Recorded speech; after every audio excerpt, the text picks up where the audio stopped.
Petivity knows every pet has a story. Why is my dog's digestion off? Could I have known sooner that my cat was sick? Petivity is reimagining pet care to care more proactively for the pets you love.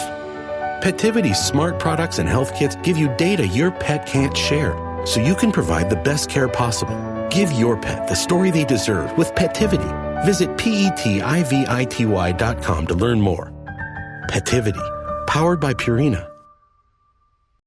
No one should have to choose between their own safety and their pets. But nearly half of domestic abuse survivors delay leaving because they can't bring their pets with them. Purina is helping to create more pet-friendly domestic violence shelters through the Purple Leash Project, so survivors and their pets can escape and heal together. Visit Purina.com/purple to learn more. Wish you could become a morning person? You know the type, up before the sun, early morning runs, first one to the office with donuts and a smile. How do they do it? Easy. With the new Galaxy Watch 8, sleep tracking and personalized insights from Samsung Health help you improve so you can wake up to a whole new you. One who, dare I say it, skips the snooze? It's possible. Train your sleep with Galaxy Watch 8. Learn more at Samsung.com. Requires compatible Samsung Galaxy phone, Samsung Health app, and Samsung account. Welcome to Wrestling with Heart, a podcast looking at pro wrestlers giving back to their community. Join me, Stanley Karr, as I interview wrestling's hottest names who use their platforms as entertainers to raise awareness and do community service. Hello and welcome to another edition of Wrestling with Heart. This is the show where we talk with professional wrestlers and professional wrestling personalities about their lives in and outside of the ring, as well as doing acts of charity work, community service, volunteering, and spreading positivity. We're always about the positive vibes here on the show. And with me right now, I've got a very special guest. He has worked for numerous promotions across the world, across the country, including the WWE and the USWA. I'm pleased to welcome the Spellbinder. Welcome to Wrestling with Heart. Appreciate it, man. Appreciate it. All right. So are you from New York City originally? Originally from, Brooklyn, New York. I was born and raised. All right. Tell me about your childhood and upbringing. Well, man, growing up in New York is totally different from, growing up really anywhere else. I grew up, both my parents, and grew up, I guess you would say in the projects. So, I was exposed to a lot of things early in my life. Very hard, I'd imagine. Yeah, it was, thank God my dad was a boxing promoter. So I was always in some type of athletic, event, whether it was boxing or some type of karate, that type of thing. So, I kept myself busy. He kept me pretty busy, instead of being out in the streets where, most of my friends were. Do you feel that kind of helped prepare you for the world of professional wrestling, that kind of martial arts background? Yeah, absolutely. Absolutely, because I was always an athlete. And the thing about it is, to this very day, I've never had a drink in my life. I don't know what a beer tastes like. I don't know what a cigarette is like. I have not ever touched any type of drug, alcohol, anything like that. And so I have to attribute it to getting started early, 5, 6 years old in some type of athletic, again, whether it was boxing, karate, or, basketball.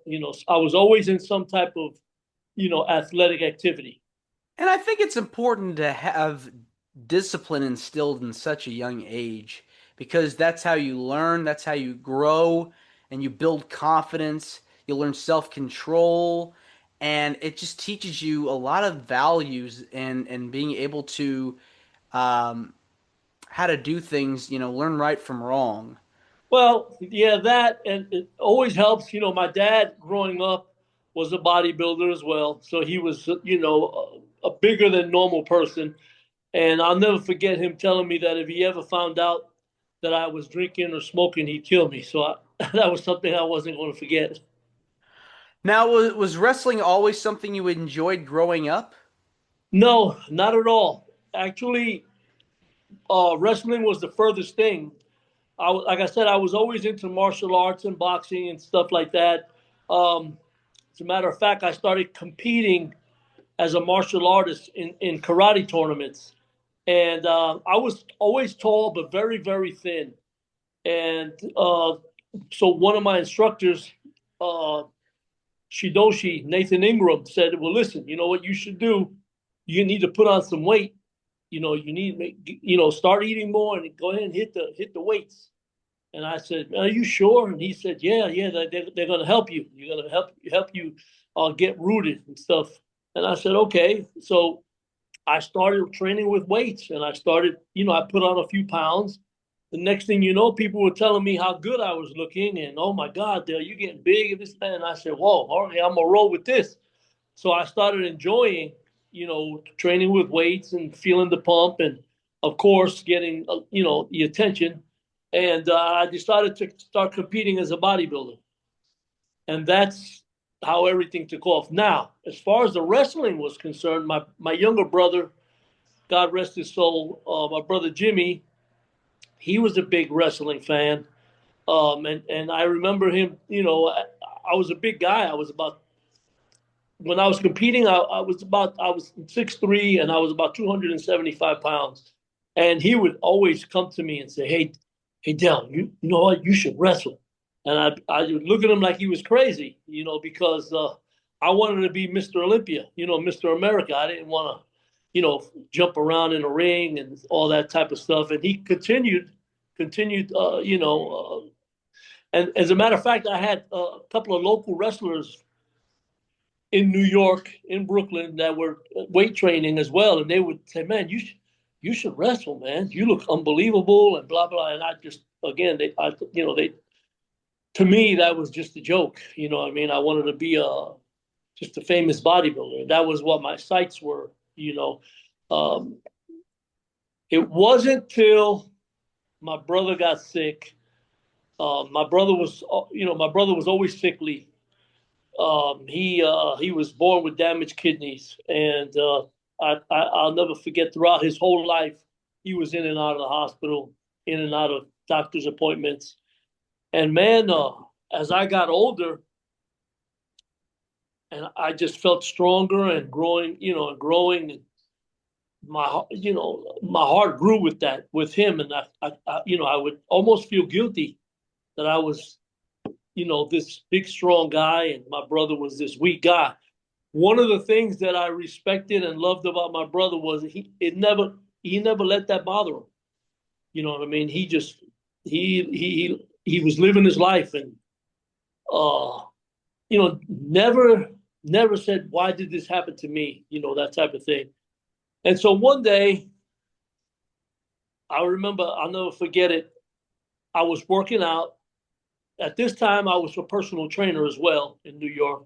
And I was working out, and I heard on the radio in the gym that the WWF at the time was coming to Madison Square Garden, and it was going to be the Ultimate Warrior and Mr. Perfect and stuff like that.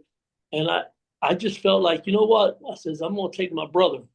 So I went and bought, at the time, I had a girlfriend. So it was me, my girlfriend. I bought my brother a ticket.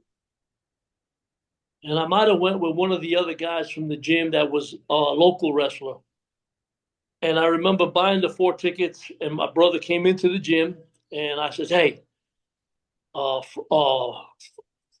Friday night, I'm going to take you to the Madison Square Garden, okay? And he was like, what? And I said, yeah, we're going to go watch wrestling. Well, anyway, I bought really good tickets because I think we were about 6th, 7th row back from the ring.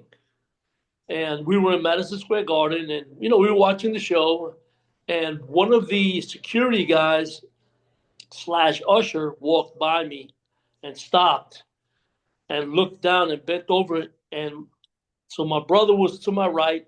I was to his left, and my girlfriend.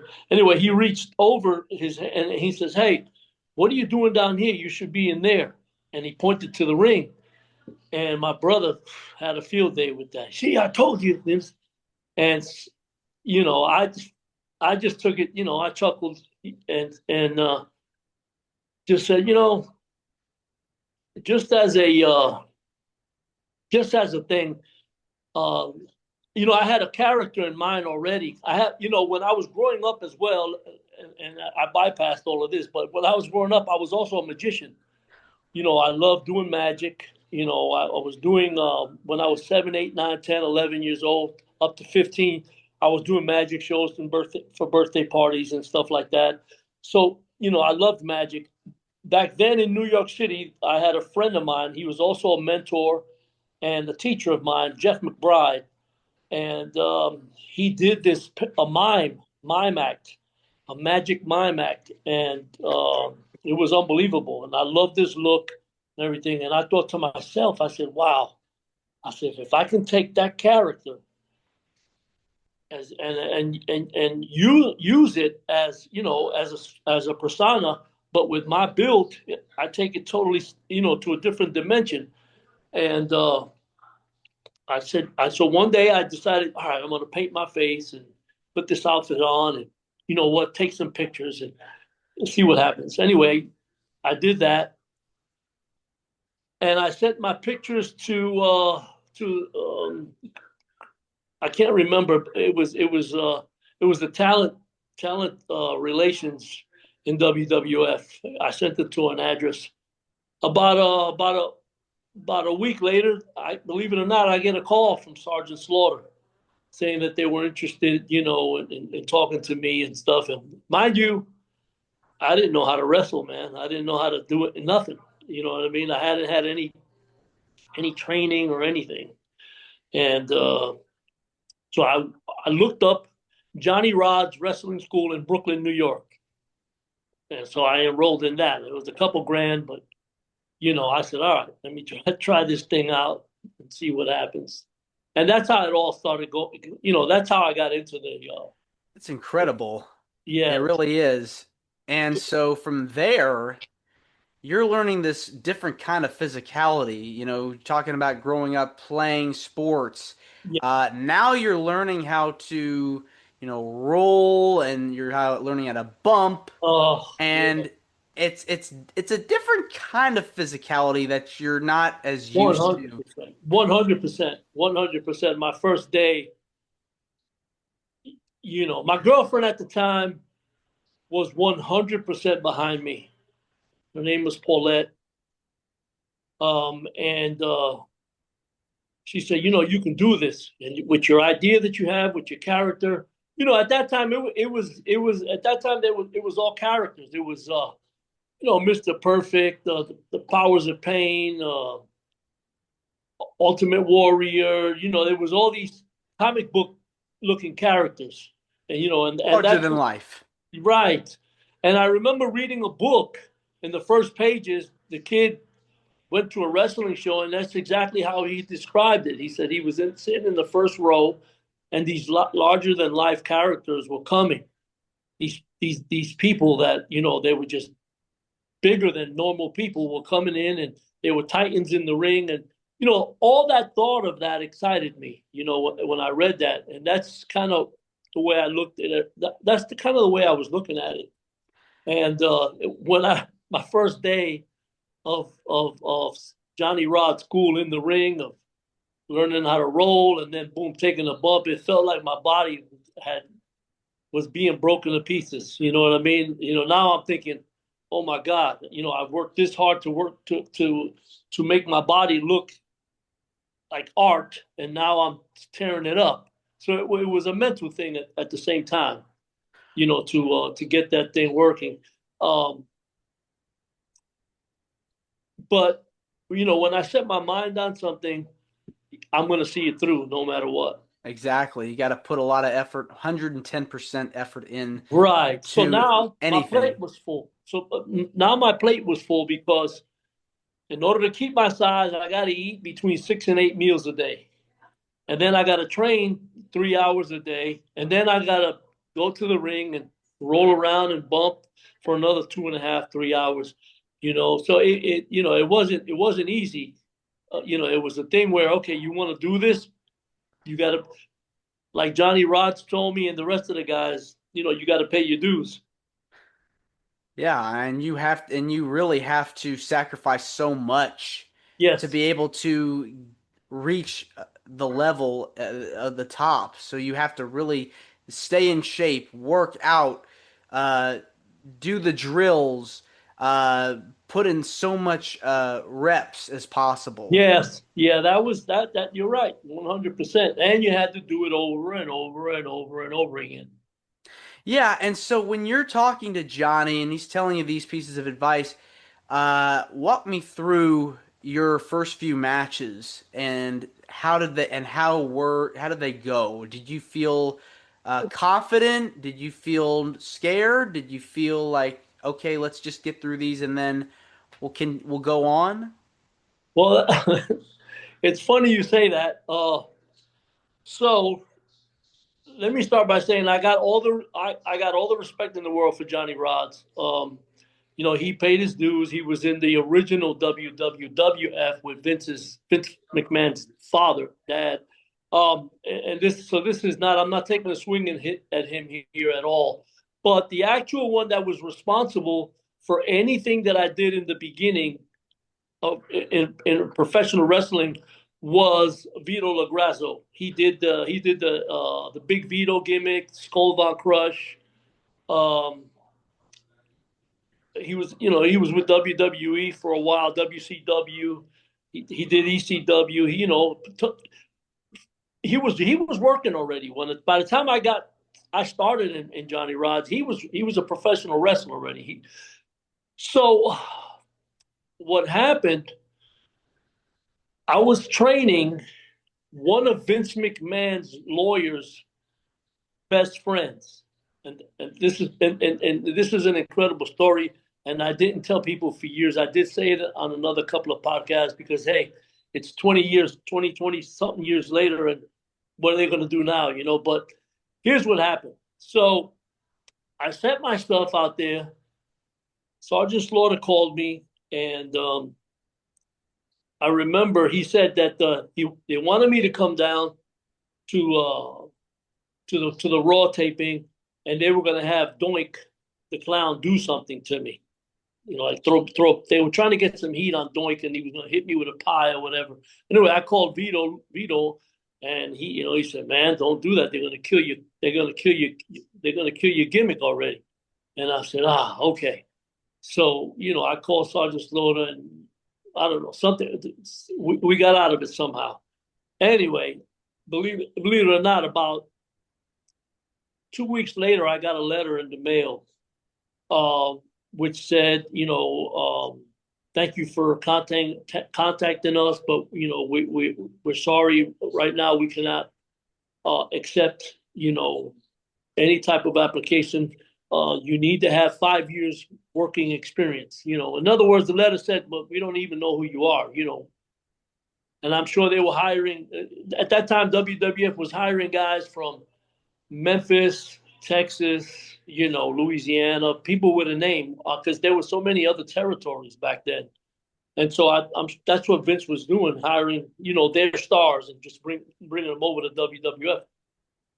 And so, I was like, all right, cool. No, I don't have any experience. Anyway, I was training Charles Koppelman at the time in New York. He was the owner of EMI Records Publishing. And he was one of the guys that founded people like Tracy Chapman, Vanilla Ice, Wilson Phillips, and I can keep going down the line. But I was training him, and he asked me one day in the middle of our session, he goes, "Hey, man, how's the wrestling thing going?" I said, right now, I got to get some experience because, I sent my stuff to WWF, but they said I needed. He goes, "Well, I'm best friends with one of Vince's lawyers." He mentioned his name. I can't remember what it was. I mean, it's 20-something years ago. But he says, "Do you want me to say anything? You want me to say something to him?" And I thought, sure. I said, "Yeah, sure. Why don't you, say?" Apparently, that worked because about and now I was training. This was a couple of months later. I was training at Johnny Rods regularly, 3 days a week, and I got a call, and it wasn't from Sergeant Slaughter. It might have been Linda McMahon if I remember correctly, it was Linda McMahon. She had left me a message and said somebody would be in contact with me. Well, about a week later, J.J. Dillon calls me, and J.J. Super nice guy, and he said, "Yeah, we're interested in taking a look at you, and you come." What did he say? Something like, you keep good company, which meant, Charles Koppelman and the lawyer and all that. So, the way I got in was, I would have to say politically, you know what I mean? It was like somebody said, "Come on, do me a favor," and so the favor, was done for me to come in. But anyway, I got a call. This says, be at the Manhattan Center on 34th Street and 8th Avenue this Monday. Be there at about 5:00. They were having Monday Night Raw there at the time, every Monday. And I said, okay, by that time I had worked out, my face paint, which I had taken the character from Jeff. I ran into Jeff about a month before that. I'll never forget it, on 55th Street and 8th Avenue. And he was walking and I was walking, and we both saw each other at the same time. And I hadn't seen him in a while. And he says, "Holy cow, man, you're huge." And I was muscular. I gained a lot of weight. And so I told Jeff, I said, "Hey," I said, "Man, I'm about to sign with WWF, and I'm doing a magic character, and I kind of use your persona and this and that." And he told me, "No, that's fine." He says, "You're going to a totally different industry." So, there was no, he wasn't going to feel disrespected, because I wasn't going to magic. I was going into wrestling. Now, had I done that and tried to do a magic act, now that's a direct, slap to him. Who knows? He might have tried to sue me, or, but that would have been about all he could do. But, it wasn't the point. I wasn't going to disrespect him. He was my friend and my mentor. And I got his blessing anyway. So I went and I went to Manhattan Center. I met all the guys, Steve Lombardi, awesome guy, Bruno Lauer. I'll never forget Mr. Perfect. Came up to me and introduced himself to me, and I thought that was real cool. You know what I mean? And I wasn't starstruck or anything, because I had already been competing as a bodybuilder, and had met some pretty big time bodybuilders at the time, and I had done magic, so I wasn't nervous. I wasn't afraid of being in front of people. I had no butterflies or anything like that. They came, one of the agents came and said, "All right, you're going to be working Iron Mike Sharp, and he's going to run you through a match, and we just want to take a good look at you and stuff." Mind you, I was green as all get out, but I had a really fantastic body. I had a good character gimmick. I did magic and fire on the way to the ring. And so, I can't say we had a great match, because I wasn't good at all. I didn't think I was anyway. I just looked good. But I remember getting back, and one of the agents says, "Don't leave. Vince wants to speak to you." And I said, "Okay, good." So in my mind, I thought, all right, well, if he wants to speak to me, that means he thought something of it, But in essence, when he spoke to me, he said, "I'm going to have JJ in contact with you, and we're going to work something out. We're going to put you on the contract." And I was very, very happy about that. So in essence, when I finally spoke to J.J. Dillon, he said, "Look, here's what we're going to do. We're going to put you on the contract and send you to Memphis, Tennessee."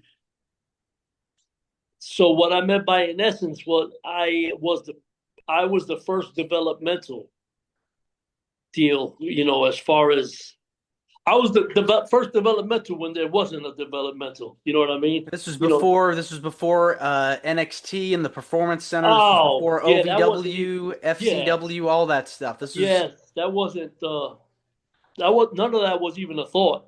They would just put me on the contract, and they were going to send me to Memphis, Tennessee, because Memphis at the time, at that territory, Jerry Lawler was working with them. And, they were going to tell him to, they wanted me to work. They wanted me to work every day and learn the business and learn how to work, I guess, to just bring me back at some point in time. And that's exactly what happened. I didn't hesitate. I remember when Jerry Jarrett called me, he says, can you be in Memphis on Friday? And I said, well, sure. We got the tickets. And next thing you know, I was on Saturday morning, USWA Channel 5 with Dave Brown and Lance Russell and all those guys. And that's how it took off. But my first professional wrestling match was a tryout with WWF. And the cool thing about Memphis is you get that experience, in front of people. And at that time, studio wrestling was a perfect avenue for new guys to get their start. And so you being in front of the camera, getting in front of the crowd, talk to me about the feeling of being in front of, such an audience that I think that it was a great beginning. Well, yeah, it was different, man. I'm just gonna tell you, it was way different because when I did the Manhattan Center, I mean, we were up north, and it was Manhattan Center was a pretty big place. It was a totally different thing, man. I mean, the people up north know it's a show, and they get with it real good, and it's entertainment. The people down south, they took it seriously, man. And they were like, there were some differences, major differences. You know what I mean? They were, the TV studio was, it was smaller and stuff. So it took a little getting used to be honest with you. I'm thinking, all right, I'll be here a few months and then I'll be back, back up to New York, and that wasn't what was going to happen at all. You know what I mean? It was, the good thing was USWA, the Memphis territory, worked Monday, Tuesday, Wednesday, Thursday, Friday, Saturday, twice. Sunday, wow. Sunday you were off, but Monday you'd be right back at it, and sometimes on Saturdays you had TV in the morning, then you had an afternoon show, and then an evening show. So WWF at the time knew what they were doing. They said, man, if we can get this guy to go work and learn to work, you know what I mean? He would learn, which is what I did. And, back then I was in the dressing room with guys like Jeff Jarrett and Brian Christopher, Brian Lawler, Jerry Lawler, Bill Dundee, you named it, Doug Gilbert, Tommy Rich, Eddie Gilbert, his brother. I mean, if you didn't learn to work, there was something wrong with you. You're around in some really good company, being able to learn from some of the best of the best. Exactly. And so anything from those guys, that pieces of advice you picked up and learned from that you still have applied to today after wrestling? Well, it was all about attitude as well. You know what I mean? And keeping your head together. And it wasn't, at times it wasn't easy, you know what I mean, at all. Man, sometimes you'd have to drive 6 hours, 7 hours, and then work, and then turn around and come back or go to the next town and stuff. So it taught me a lot of grit. It taught me to always have a good attitude, you know what I mean? Which I always did. I never had any type of problem with anybody. I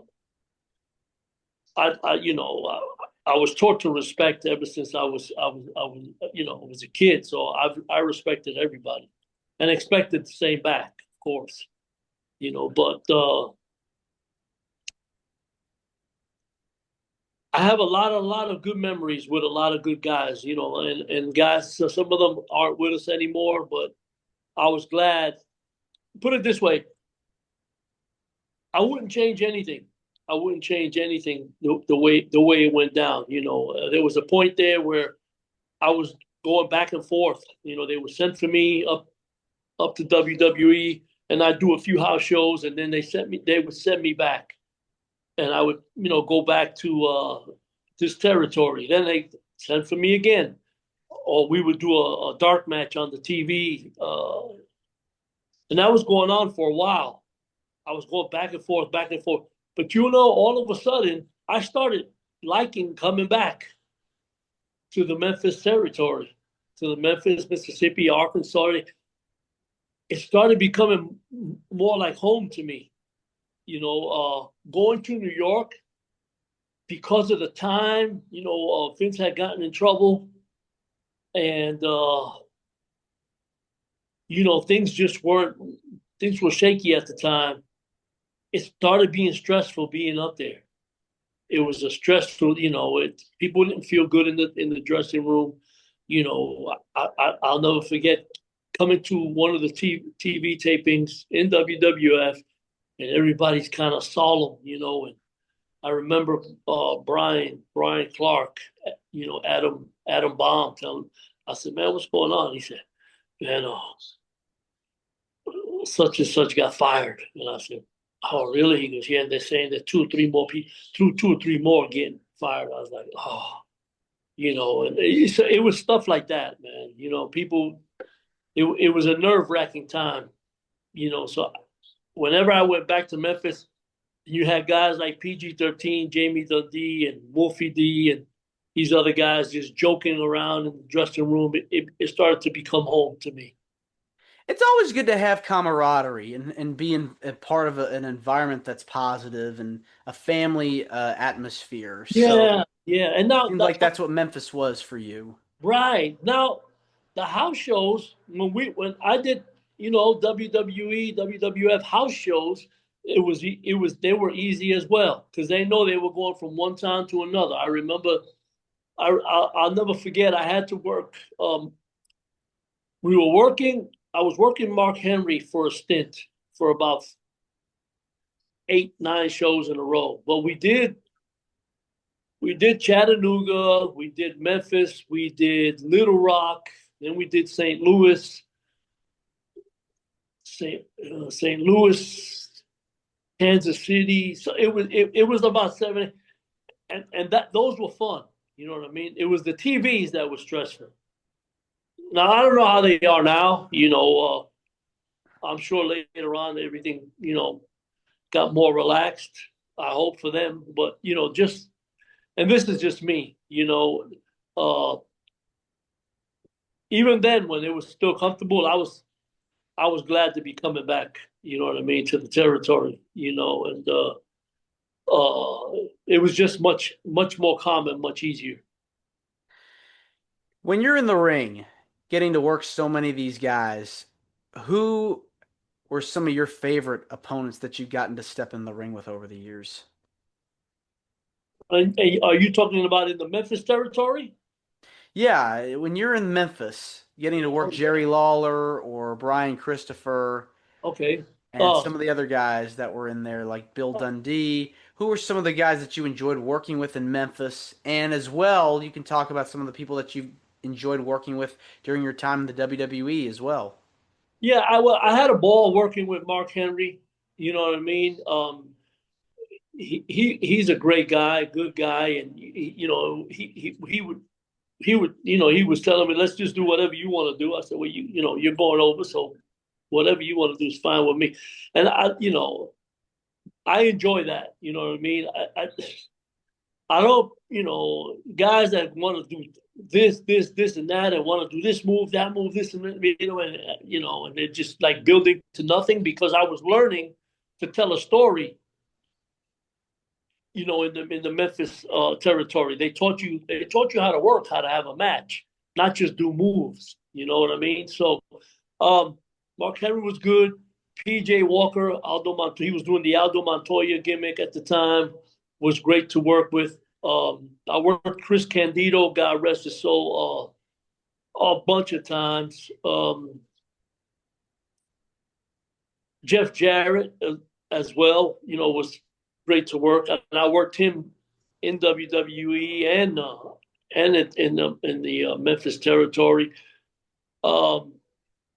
Eddie Gilbert was unbelievable to work with. His brother Doug was. I mean, when I start mentioning the guys, and this is no disrespect to anybody at all, I respect all professional wrestlers, but to me, these guys were special. You know what I mean? Eddie Gilbert was special. Doug Gilbert was special. Tommy Rich was special. Jerry Lawler, unbelievable special. Brian Christopher was way ahead of his time. And these names that I mentioned, I worked them not once, not twice, not 10 times. I mean, 100 times.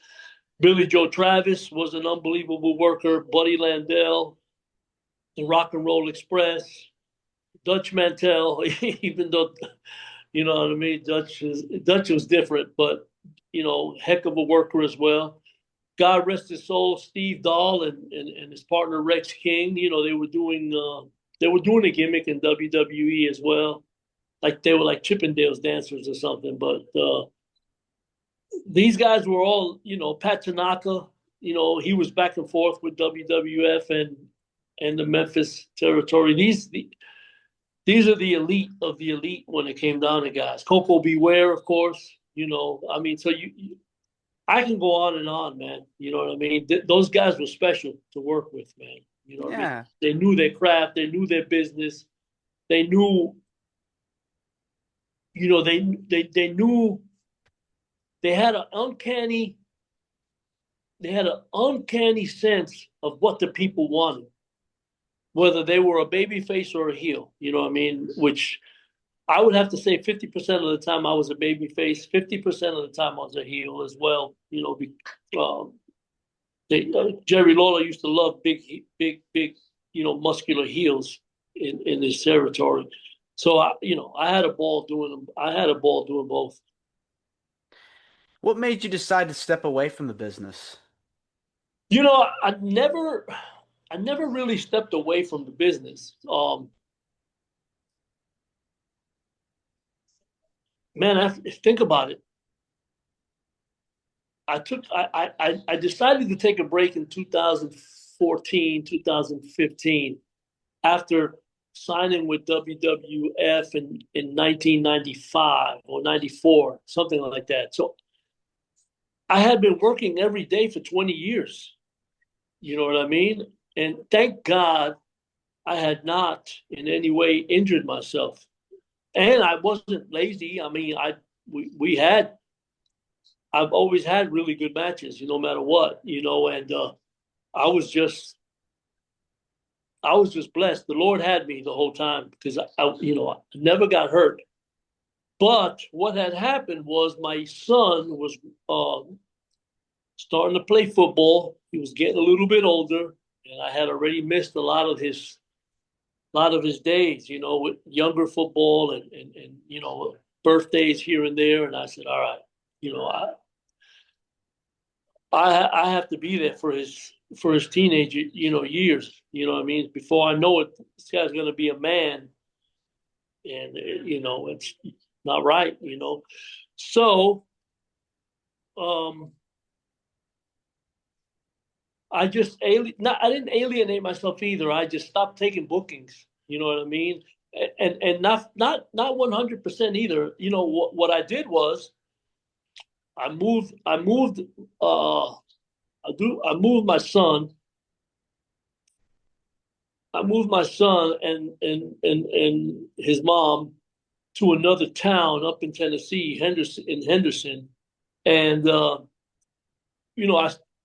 I had always been certified as a personal trainer, so I started training people again. And again, the Lord blessed me, and I was doing very, very well, prepping guys and women for bodybuilding shows, for competition, and just to get people in shape. And man, I mean, I was just doing very, very well. And then every few weeks, I would go do a show. Somebody would call me and say, hey, we'd love to.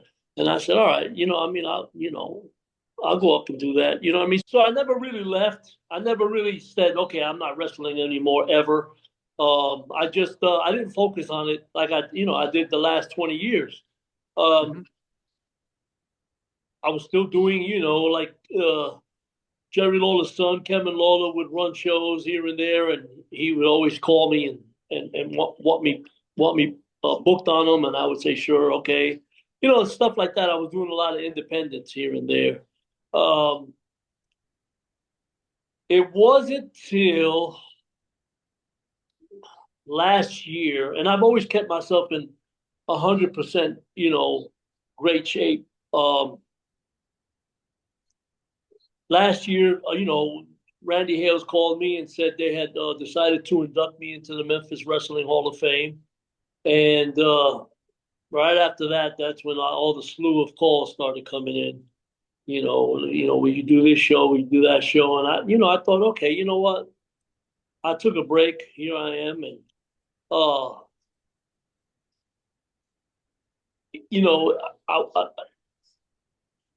I was still a little, I started getting a little hesitant till I did a show.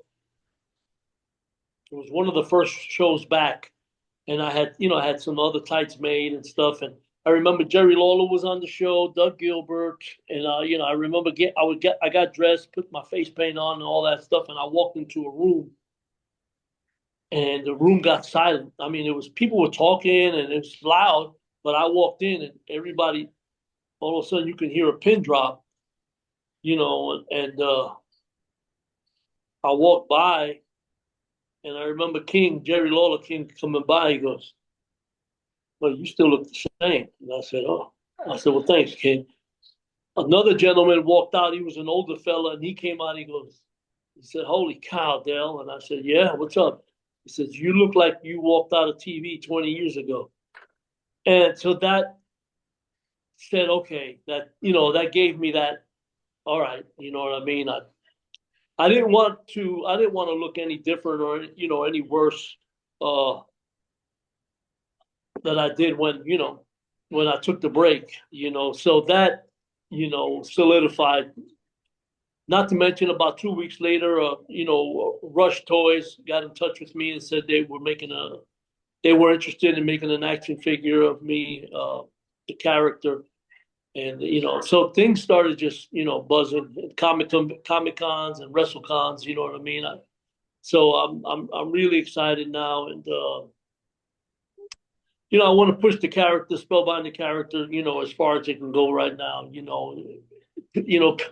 People are calling me a superhero now, so I mean, I'm just having fun, to be honest. That's incredible though. To have such a following, and that the fact that there's life to this persona, Yes. and the whole idea of having such an iconic character that people can relate to and get behind all these years later, it has to feel good.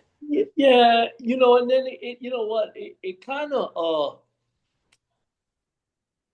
and Kevin Lawler, who's I mean, he grew up in the business. He kind of said something, and I thought, what, that makes sense.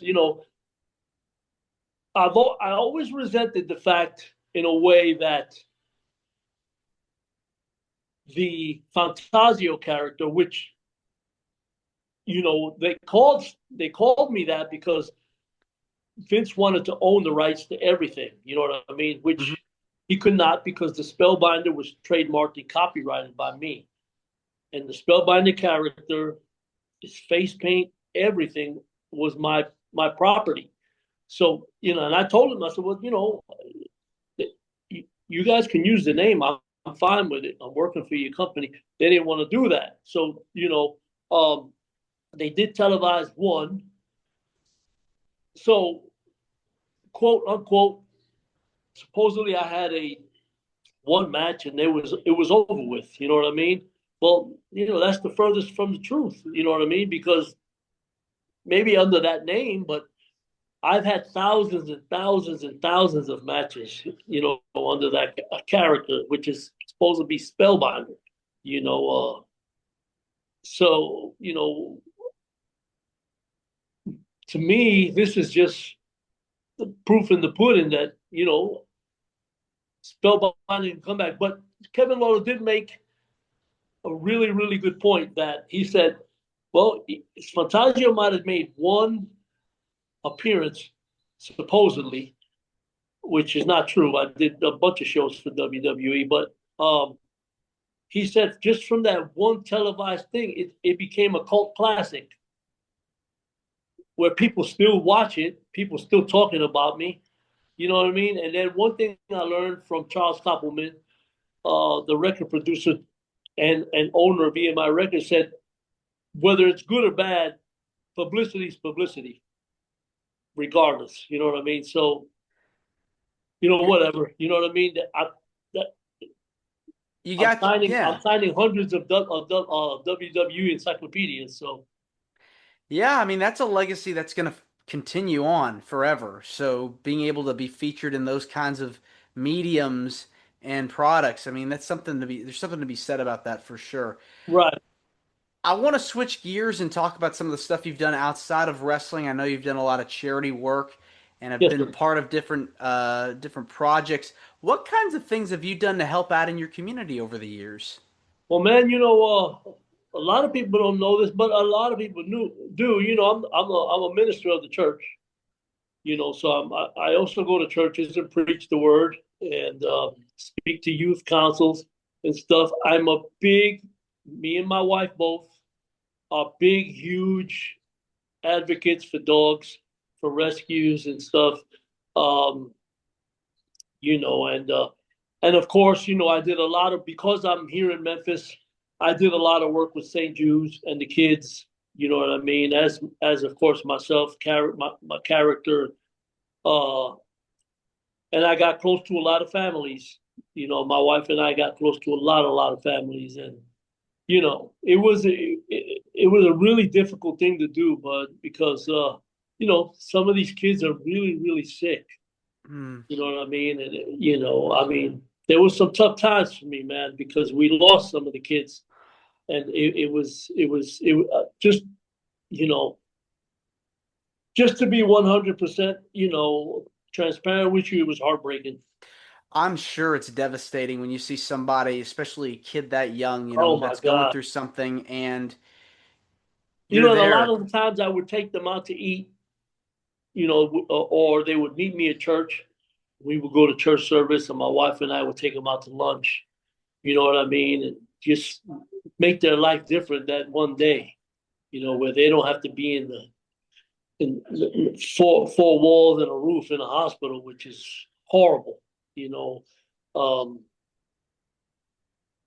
so that was my way of, getting them out and talking to them and giving them hope. You know what I mean? And I tell you what, man, it's challenging. It's very, very challenging. You know what I mean? Because there's really nothing you can do. They're terminally ill. You know what I mean? And you want to pray to God and you want to say, "Come on, God, do something for them." You know what I mean? Help them. But he has his own plan. So you have to accept fate the way it happens. Was there a particular moment or memory where you're talking to these kids that was just so moving for you, that was very emotional? Is there anything that you can think of? Oh man, listen. As I said, I was born and raised in Brooklyn, New York, rough project area. Back in the day, there was 13 of us. There was 13. We weren't a gang, but we were a group. And there was 13 of us. And I can just tell you that there's only three alive. And one of us is me, of course. The other one is Javier, and he's spending the rest of his life in prison for murder. And then we got another guy, Nelson, and he's still alive, but he's in a wheelchair because he had a bullet shot into his spine, which made him a paraplegic. And the 10 other ones are dead. So I've seen and I've dealt with, but there was this one young man, Diego, who I got really close to. And he came to see me a number of times at church. And his mom and his dad um, were with him the whole time. They come to church. And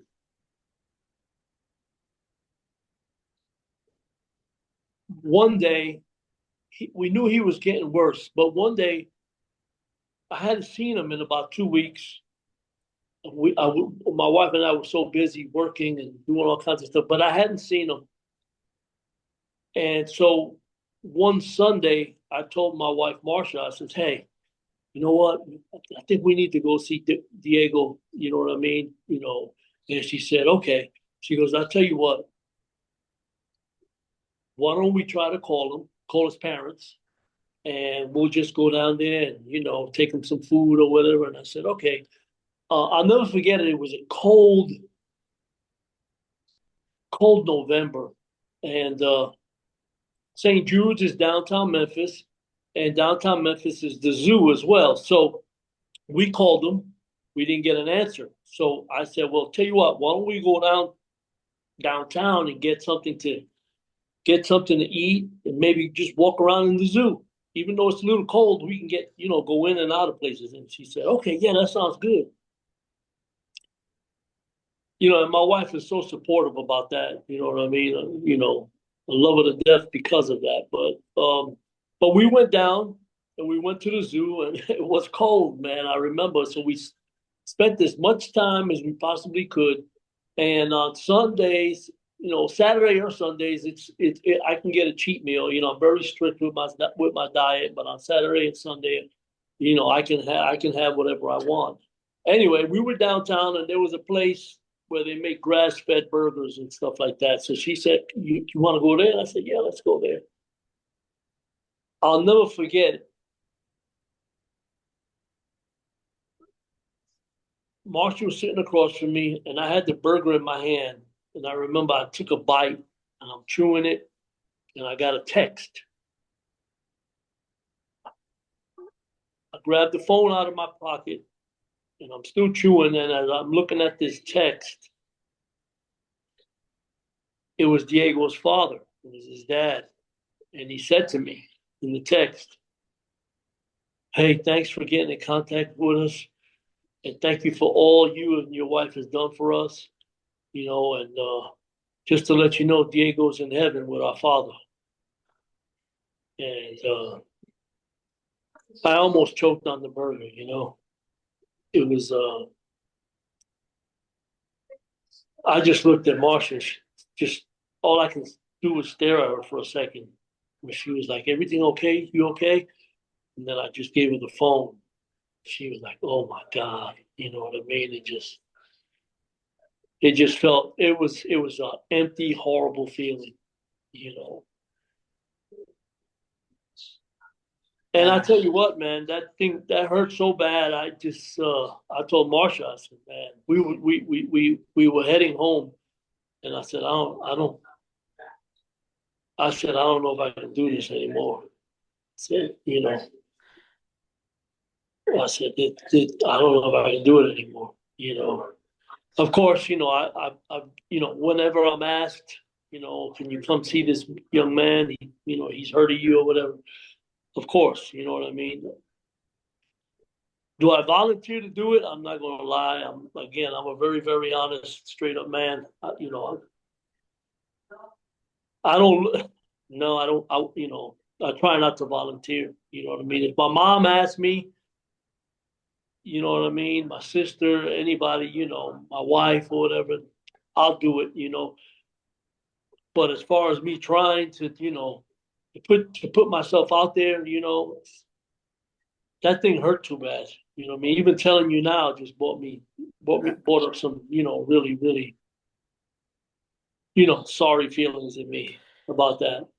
Ah, man, it's never good to lose a good friend or someone who you've been working with for a while. And Diego's loss, I'm sure, meant a lot to you. And, those moments that you You know, had spent. Yes. And the other thing was, and who knows, maybe this is just a selfish part of me, but I wanted him to be okay. I wanted him to be good. I wanted him to know that what I was telling him, you know, was right. Oh yeah, it worked. What you said to me, it worked. You know what I mean? That's one of the other things. You know, I don't ever want to tell a young man. Diego was about 13 years old. I never want to tell a young man or a young boy, young girl, anything that they're going to be okay. You know what I mean? And know that that it's almost not true. You know what I mean? But I really felt in my heart that Diego was going to be okay. I believed it. I really believed that. No, he's going to be fine. He's going to be fine. And maybe that's what it was. That I wanted it to work. I wanted it to work. I wanted it I wanted it to be the way I said it was going to be, and it wasn't. So it was a disappointment to me as well. It was pretty hard. The other time was when my best friend in the whole world, Brian Christopher, passed away. That was very, very heart wrenching. Mm-hmm. To watch him. He was in a machine, and in my heart, I knew the machine was breathing for him. I knew Brian. I said, he's gone. It was me. I'll never forget it. It was me, Jerry Lawler, his girlfriend, Brian's mother, and Brian's brother. And I think referee Jerry Calhoun was there with his wife as well. And the doctor came in, and King, Jerry didn't want to cut the machine off. He was like, no, we should wait. We should wait a few days and see what happens. See if King wanted to believe that Brian was going to wake up out of that. And in my heart, I knew he wasn't. I knew. So the main head doctor came in and started checking the machine. Now this doctor he was Hispanic. He was Hispanic. So in Spanish, I asked him in Spanish. I said, "Hey," I said, let me ask you a question. I said, before I ask you, I said, that man that's laying in there, he's my brother. Now, we don't have the same mother or the same father, but he's my brother. You know what I mean? That guy's my brother. But I need to ask you, and I'm asking you in Spanish because nobody else understands us. And I need you to be 100% honest, man to man. I said that at this time, the only reason his heart's beating is because that machine is breathing for him. Am I right? And he looked at me and he looked back at the machine. I says, I am not going to tell anybody anything. And that's why I'm asking you in Spanish. I said, am I right? And he looked at me and he said, in Spanish, he said, yes. And I said, so in other words, we are in agreement that if we turn that machine off, he's done. And he said, oh yeah, he's done. And I said, how long? He goes, it can be 5 minutes, it can be 5 hours. You know what I mean? He goes, there's no telling. And I said, all right. I said, now listen. I said, thank you. I said, thank you for being a man and telling me the truth. And he said, he looked at me and closed his eyes and nodded and said, I hate to be, the one to tell, and I said, no. I asked you. I knew already.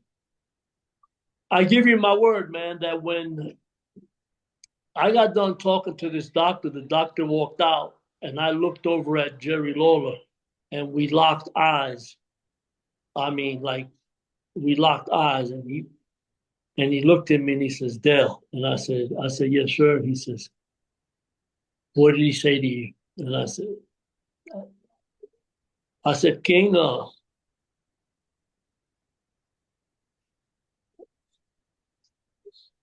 Brian's gonna go. See, if we turn that machine off, Brian's gone.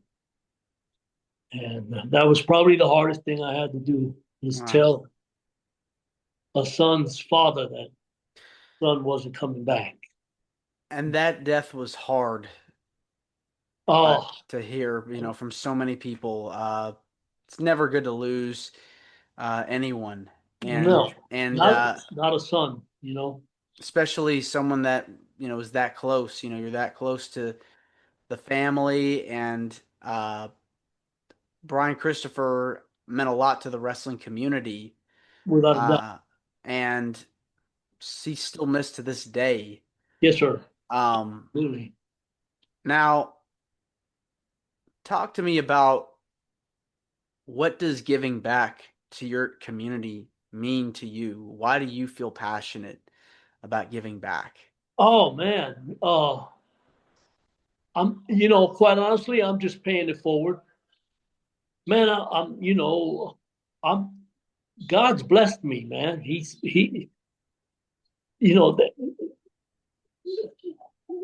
The story that I told you, which was 100% truth, is it doesn't happen.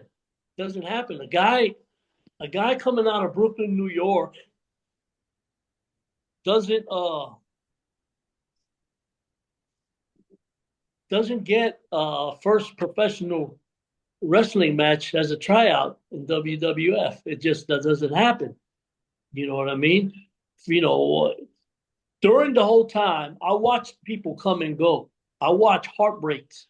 You know what I mean? I watch people say, I watch men and women say, "Oh my God, my life is ruined." You know what I mean? I mean, they said this to me.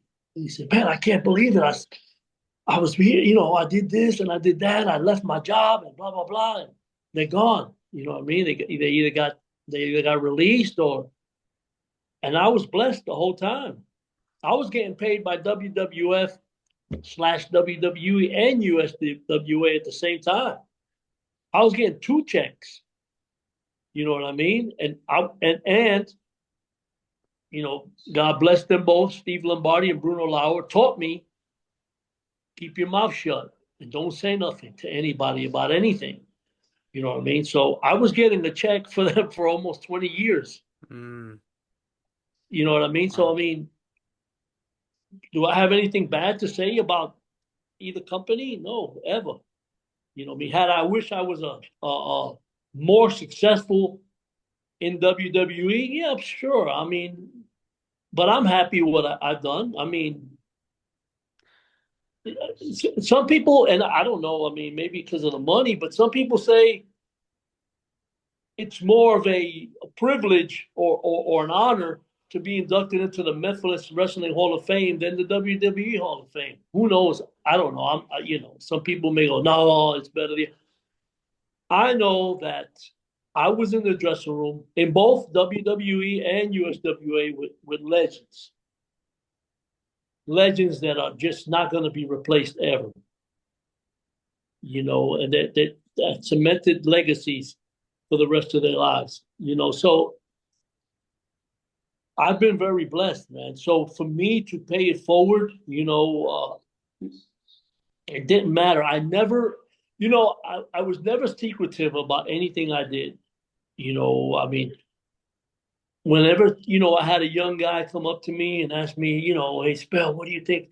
Why should I have done it this way? This, and I said, no, you got to do it the way it's going to work out for you. I never tried to hush or push anybody away. You know what I mean?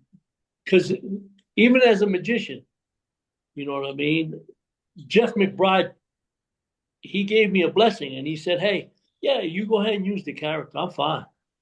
You know what I mean? Jeff McBride's a master magician. He's one of the greatest and the legendary magicians of our time. You know what I mean? I got total nothing but respect, nothing but nothing good to say about him. as a performer and as a man. You know what I mean? He's fantastic, and he gave me a blessing. So why wouldn't I pay it forward? That's all we can do is try to help someone out, help someone else, make them feel good, and the cycle just keeps on going. Do good for others. Exactly. You know what I mean? So, and I stay in touch with guys like Doug Gilbert and Reggie B. Fine and Tommy Rich, and every once in a while I'll talk to Jamie Dundee, and I got a bunch of toy and Comic Cons coming up, so it's gonna, I'm just enjoying it, having fun. You know what I mean? And no matter what, I'm still in church every Wednesday and every Sunday. So and that's what I do. Gotta stay busy and gotta keep everything going.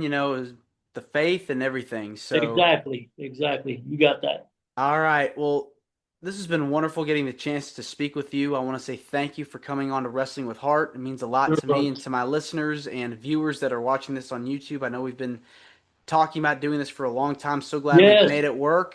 Yeah. Where can people find out more about you on social media? You've been plugging the action figures.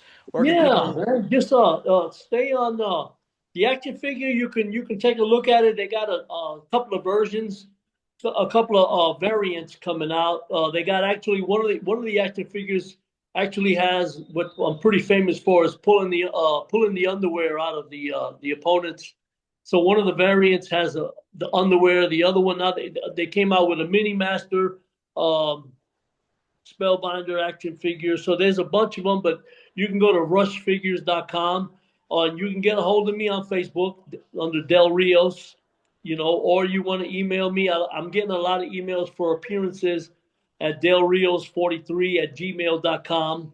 And so I welcome everybody to, give me a hit. And again, we got a lot of guys trying to get me on shows and stuff. And so feel free to contact me, and if we can make something work, we'll do it. All right. Thanks again, and you're more than welcome to come back. Appreciate you, man. Thank you for having me. Absolutely. Take care. Okay, bud. This is Wrestling with Heart. I hope you found this podcast to be informative and entertaining. If you did, please hit the subscribe button and look out for the next edition.